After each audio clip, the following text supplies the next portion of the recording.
Nou Palé.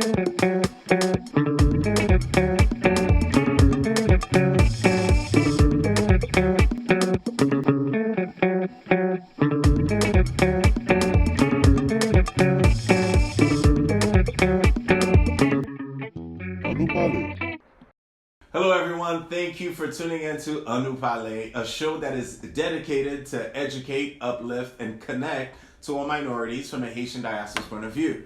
Our guest for today is actually one of my friends. I really like him. I think he's doing amazing work out there in the entertainment industry. His name is Mike Gauyo. Mike, how are you doing today? Richardson, what's up? Woo, woo, it's so good to see you. I love your shirt. You look fresh. Yeah, I'm feeling floral. Oh, floral! I love a good floral. That's very Haitian. Did you You work work out out this morning? this year, huh? Did you work out this morning? I did work out this morning. I did. I try to work out at least 5 times a week. Morning workouts before I get my day started. Y'all should check him out. He is really doing it with his fitness, but I mean, we're not here today to talk about his fitness. We're here to talk about his writing, his history, who he is, get to know him a little bit better. Mike, how about you? Tell us a little bit about your history, where you graduated from, and your connection to Haiti, and how you got to Los Angeles.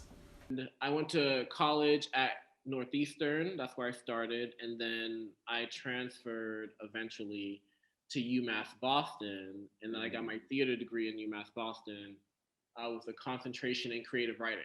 So I thought I was gonna move to New York and be a playwright and like live that kind of like bohemian, like Oh, I know. style, like I won't make much money, but I'm gonna live for the art. And like then a James Baldwin, right? Travel to France, go to Haiti, wherever. yeah, be a vagabond and just like what we say vagabond. Yeah. And to just like travel and like write and like be artsy.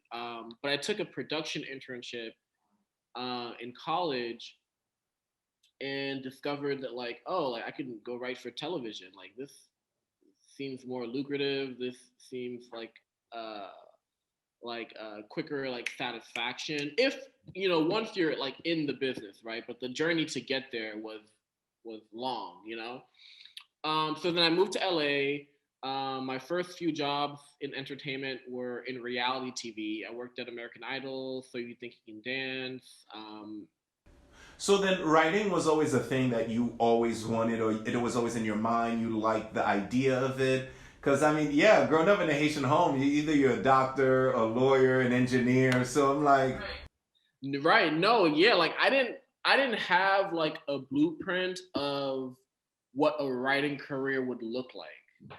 You know what I mean? I never saw it. Like I never saw it for a Haitian person. I never like really as I watched shows, like, I never thought of like, oh, well, who's writing this? I didn't think yeah, that per se. Cause my mind was set on like, you're going to med school, you're gonna become a doctor. Like that's all I had heard since I was young. Was like I had no other option.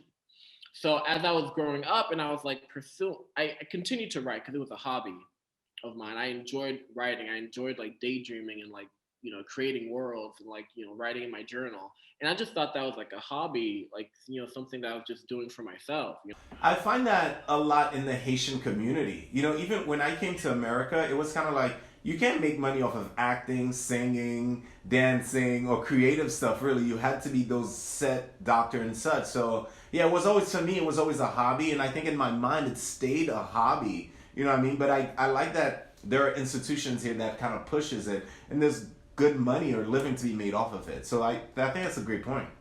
Yes, yes, yes. Good money to be made. Your first job, like the just getting the job and being like, holy crap, I'm gonna do scripted now. So that's how was that first job for you? Did you feel an immense sense of like responsibility or pressure? How'd you feel? More like elation, more like gratitude. You know what I mean? I felt like okay, boom, I'm finally in the lane that I want to be in. I'm doing the work.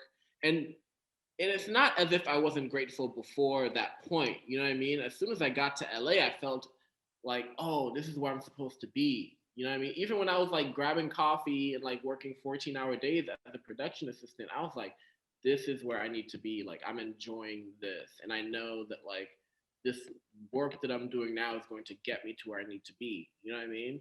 So I think that once you've found your purpose, whatever it is that you're doing, as long as it's towards your purpose, you're going to enjoy it. You know?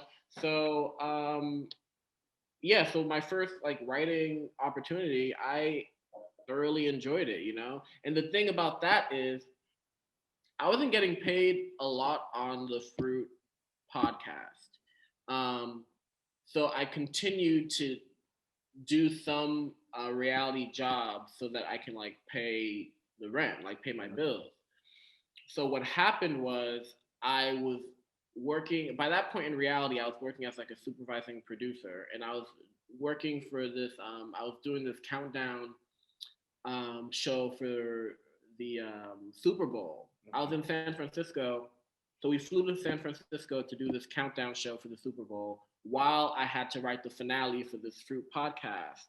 So I would work my day job till, I don't know, midnight, and then I would write my script from like midnight to like 5 in the morning, and then I would sleep for an hour or two, and then be back at work the next day. So it's like, I mean, it really just goes back to like you have to grind if you want it. You paid your dues. You got to pay your dues. You got to do the work. You have to, it's not just about manifesting and writing it down and hoping it happens. You have to work. You do. Wait, I have something to ask you now before you pass this because it's very important. You said something about even when you were working for production and getting coffee for people. I want you to really let us know because yes, right now you're showing us how much hard work you put into it when you were already working. I think a lot of people seem to think you come to Hollywood, you go to school, you have your skills, you find someone, you get the job. I don't think, that's what it sounds like right now. Do you know what I'm saying? It's like Mike came, he studied his stuff, he did this stuff, he met this person, he got the job. But then in between there, I heard you say something about even when I was getting coffee, working like 13 or 15 hours a day, I'm like, what is that? What was that? The start of it. I mean, that's the unglamorous part that people don't talk about, or that people who are wanting to pursue this career don't necessarily know. Do you know what I mean? Like, it wasn't like, oh, one day I moved to LA and I started working, and then boom, here I am now writing, and I'm like on a hit show. It's like, no, like so much happened in between that really got me to like where I am now. You know what I mean? Like, and like I said, like I got to LA, I didn't have a car, I didn't know anyone, I didn't have a network of people. I feel like when you go to schools like Emerson or USC or UCLA, there's an ingrained network that exists in LA, in Hollywood, for those people, because there are a lot of people in the industry that have come from those schools. So me coming from UMass Boston and moving to LA, it's like there's no network of people here for me. Do you know what I mean? I'm not in a frat, so I don't have the frat network. Like I was like on my own. So I really have to take it upon myself to network, to get to know people, to build genuine relationships with people, and not just relationships based off of like, what you want or what you can get. Right, because that's never going to work out if that's how you intend to do it. You want connections with genuine people, because I don't want to be around people that I genuinely don't like. And you want to find like-minded people that you enjoy and you get along. And that's part of the reason why I have been able to create the network that I have, is because I genuinely love all these people, and I would hope that they like me. And try to be a charismatic person, try to be real. Oh, that's one thing I learned, and I learned this early, is be yourself. Yes. Be real. Like, people want to know and see your authentic self, especially when you're in this industry and when you're in entertainment. If you're at like a professional job and you're like in corporate, people don't want to know you personally like that. They don't want to know that you're wild. They don't want to know your sexuality. They don't want to know any of it because it's so corporate. Cut it all out. All of that, right. cut that. But we're in entertainment. We're in, we're the human experience. Yeah. Right. We're all about like the work and the art comes from who you are as a person. So it's very important for you to like remain your authentic self because that is celebrated. And that's ultimately what's going to get you to where you want to be. And I credit where I am now to being able to be my authentic self when I walk into any room. You know what I mean? Yeah, I really hope everyone really gets to hear that because that's also one of the lessons I had to learn. Even in doing something like this too, sometimes I can get into my head about like, what am I gonna do? What's it's like? No, just really be yourself and have a genuine connection with that person. But in doing that now, my other question for you is, what's your favorite type or what's your favorite style of writing? Because you got to be yourself, but I'm sure you have like a style of writing that may not reflect yourself. Is that true or? Yeah, I wouldn't. Maybe genre like I like to write dramedies. Oh. I feel like, and I would for those out there who may not like be familiar with the term, I would say it's slightly newer because it's usually comedy or drama or suspense. But dramedy is something that's like come up, I would say, in the last 6-10 years maybe. And I would say like Shameless is a dramedy. It's an hour-long drama with comedic elements. Like, Fleabag is a dramedy. Insecure is a dramedy. It's a comedy, but it has dramatic moments. You know what I mean? And I lean towards dramedy because honestly, it's just part of life. I like to write slice of life stories, about regular people. Because I came up I came up in a world and in a system and in a family where when a tragedy happened, we used comedy to cut through the tragedy. You know what I mean? Yeah. So we used comedy to cut through the bad times. So like when something bad happened, like we usually would be able to cut it with comedy. And that's just my family. Got it. Now, talking about family, right? So does that mean you've used then some of your Haitian or Black ethnicity to infuse it into your writing? Does that happen a lot? Can you give us an example or just talk about it a little bit with us? An example.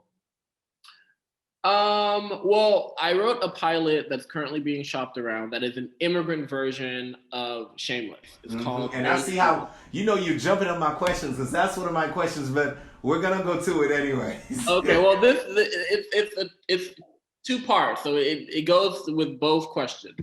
But yeah, it's called Barely Legal. It's an immigrant version of Shameless. It's an hour-long dramedy that is loosely based on my family. Like it's, so it encompasses a lot of like Haitian culture, my family, like what we've gone through, what we've been through. But I like to write about Black experiences. I like to write about immigrant experiences. I like to write about, disabled individuals because these are all things that are a part of my upbringing. Like, for instance, my sister has cerebral palsy. She doesn't walk or talk. And I haven't seen a representation of her on screen. And it is such a large part of our families as Black people, as Haitians, as immigrants, that we don't often see on television. Like Claws, which I worked on, had a Black character, Harold Perrineau, who had a form of autism. He had Asperger's. And then there's a character on Breaking Bad who had cerebral palsy. And, but what I'm getting to is like a lot of the disabled characters that we've seen on television have been white. And we rarely see Black or, disabled people of color on television, especially when it comes to how it relates to an ensemble cast or how it relates to like a family. So that's Why do you think that is? I'm sorry? Why do you think that is?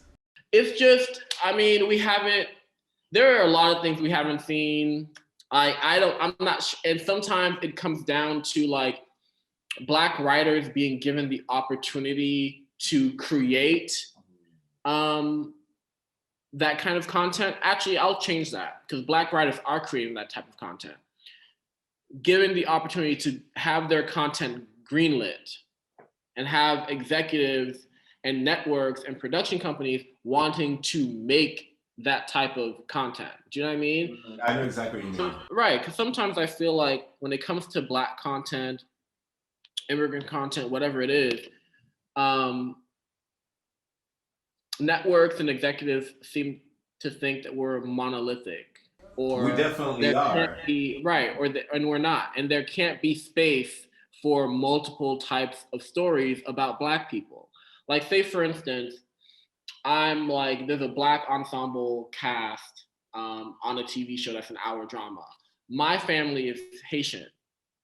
We're Black, but we're Haitian. It's different experience. Ooh, you're giving me goosebumps. You're giving me goosebumps. No, I'm saying the Black American experience and the Black Haitian experience, two completely different experiences, two completely different upbringings. Like, I'll talk to my Black friends and they'll be like, I grew up with this, I grew up with this, I grew up with this. And I was like, I did not grow up with that. that is not my American experience as a Black person here. Like, it may be yours as an African American, but myself as an immigrant, as a Haitian person that's coming to this country who happens to be of the same hue as you is not my experience. So like, what I've been trying to do, and I think what a lot of other Black writers are doing, is telling their stories and their perspective, and to give like a varied, varied stories of Black people. Yeah.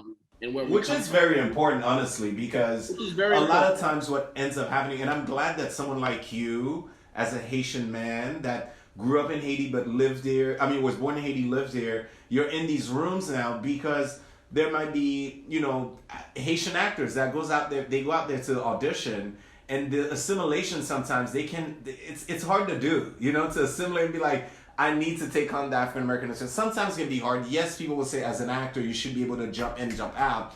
But still at the core of you, if someone in the room is kind of writing a message that'll reach many people and they can see it from your point of view also, it actually adds, I think, to the, to creating value and the representation of another type of Black person out there. You know what I mean? Absolutely.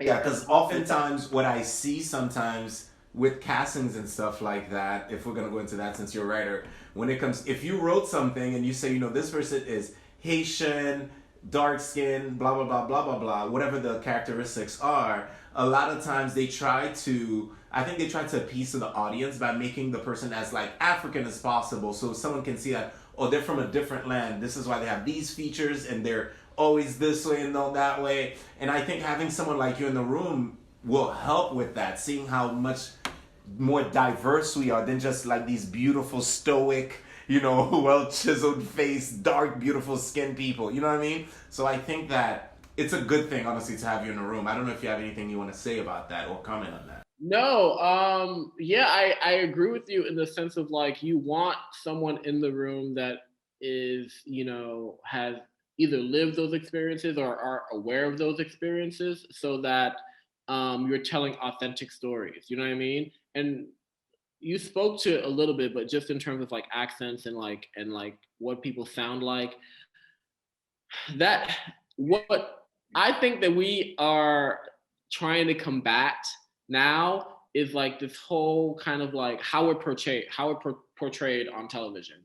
Like, we're not stereotypes, we're not caricatures, we don't all speak with an accent. And even when we do speak with an accent, it needs to be correct. Like, it needs to not sound Jamaican or like, or a different type of West Indian or something like that. Like, you need to make sure that if you are going to have Haitian characters on your show, whether the actor is Haitian or not, you need a Haitian dialect coach on set. Someone, yeah, do the And work.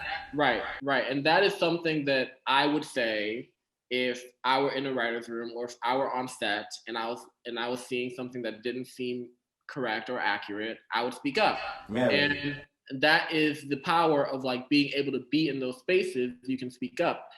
On your end as an actor, you have the same power in the sense of like you can be on set and if and when you feel comfortable, be like, hey, I wouldn't say it like this. Or hey, yeah, so the series of like words that saying wouldn't come out of their mouth like this. Yeah. Or it's not pronounced like that. Like, can I, and if you're speaking to another actor who happens to not be Haitian and is having to engage in dialogue with you in Creole, it's okay to be like, that's not how you say that. Can you say it like this? In case there isn't a Haitian dialect coach on set, and in many cases, there may not be. Yes. Right. So I think things like that are very important. It's really just a matter of like, if you're in the room, speak up. Yeah. You know what I'm realizing also though, and this is a credit to people like you, I guess me, or like a Bechir, or even a Jimmy Jean-Louis, all these people, Garcelle Beauvais. The more we talk about ourselves and we let people know that we are Haitian, I feel like the more Haitians are popping up in the industry that were there just didn't really talk about it. So I think it's kind of like, there's like a pride thing. Once you know, oh my God, I'm not the only one. Oh yeah, you're with me. You know what I mean? So I think like that's a good thing. So I wanted to ask you, have you seen or have you met more Haitians since you've been more vocal about your heritage and such? And how's that experience been? Well, first of all, I've always been vocal about my heritage. Like, I think one thing about Haitians is that we are prideful. We will rep our set. Like, we're gonna rep where we're from. Like, either it's like a flag in our bio or like, you know, something like we're gonna rep where we're from. So like, I've been repping since I got here. Right. But I'll say that like, I think when I first realized that there were a lot of us in the industry is when I worked on Claws. Because when I came on board on Claws as a writer's assistant at the time, one of the writers in the room was Haitian. His name is Jeff Augustine. Jeff and I are the same age. You know, he went to school to be a playwright and became a playwright and then ended up doing TV. But like, we had a similar trajectory. And I just thought to myself, wow, like how many more people like myself who are just discovering their art in the same stage as myself, same age, who are coming into this industry. Do you know what I mean? And there are many of us. And not just that, but like there are writers who are like higher up who I didn't realize were Haitian. And once I found out that they were, I was like, oh, wow. Like Dominique Morceau, she's Haitian. I didn't know that. Yeah, Dominique Morceau's Haitian. She's from Detroit. She wrote Ain't Too Proud, which is the big Broadway hit. No, she wrote on Shameless. Like she's a prolific playwright. And she's definitely someone that I want to work with someday. And you know, I'm putting that into the atmosphere. Oh, it's definitely out into the atmosphere now. You know, like if a cousin or such, you know, make sure let's do this plug. Okay, let's make sure this. Come on, Dominique, what's good? Like let's switch gears just a little bit, just a tiny bit. Okay. I wanted to ask you I guess we're not really switching gears. We're saying the same topic. What are you working on now? And can you share with us anything else that's coming up that you're working on, perhaps, that people might not know? You might be able to just, you know, let us know right here. Well, we just wrapped Insecure. The Insecure writers room just wrapped the Friday before Christmas. So that was, you know, the season 5 writers room. Incredibly thankful to be on this amazing staff of writers, like people that I've like looked up to in this industry, and a show that I've been following since it started, you know. And that is going great. That's, you know, amazing. That room wrapped the Friday before Christmas. So I'm currently interviewing for my next show. And for those who just don't know how it works, like once the show is wrapped, like you want to hop on the next one. You want to hop on the next one as soon as possible, depending on like when, say if you're on a show that's like intended to go for several seasons, you're gonna hop, then you kind of have like a certain amount of like hiatus. It could be a few weeks and it could be months. Mm-hmm. And if it is months, then you want to be able to, go ahead and look for the next thing. So I like interviewed for this Netflix show. Can't say much about it, but I think a lot of people are gonna be excited about this show. Nice. Well, will we ever get to see you on the big screen, like in front of the camera instead of behind? I mean, yes. I'll say yes because Insecure does writer cameos. Nice. So when you're a writer on the show, you do end up on screen. So I will be making my on-screen debut at some point during season 5. So that's kind of exciting. I do intend to, be in front of the screen more. I think that is a goal of mine, but my first love is writing and creating. On that note, we are coming to our best part of the interview, and it's called Creole Word of the Day. So okay. You gotta pick a word in Creole. You gotta use it. Let us know what it is, and this way we can do our part in teaching the audience how to speak Creole a little bit better.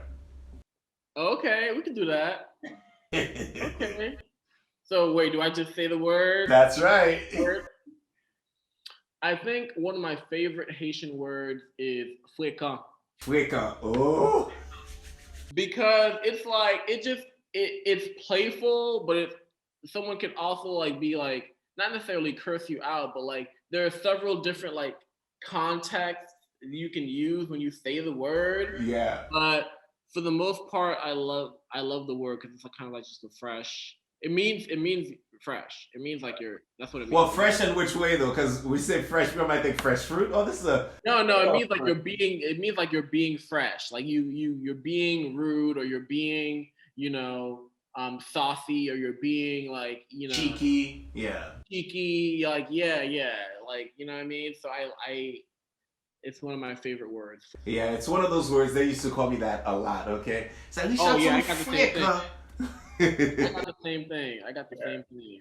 But I just wanted to say thank you so much for being part of the show today and letting us, know just a little bit about you, and hopefully we can have you back again when the painting is behind you and you're on this right? And you're on this new show that you're gonna be doing, and we can talk to you some more about it, and maybe one day we can ask you questions about who's gonna do what's gonna happen. We can get into more details with it, hopefully. But this is just an introduction to show the community, the Haitian community, the Black community, that we are out there and we're trying our best to represent all Black people, not just necessarily Haitians. And you're in these rooms and you're making those decisions, and we thank you for it. On behalf of Moun Lakai and Nou Palé, thank you so much for being here with us. Thank you for having me. All right. Have a good day. I know, right?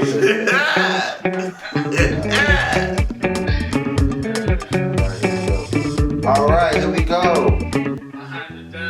All right.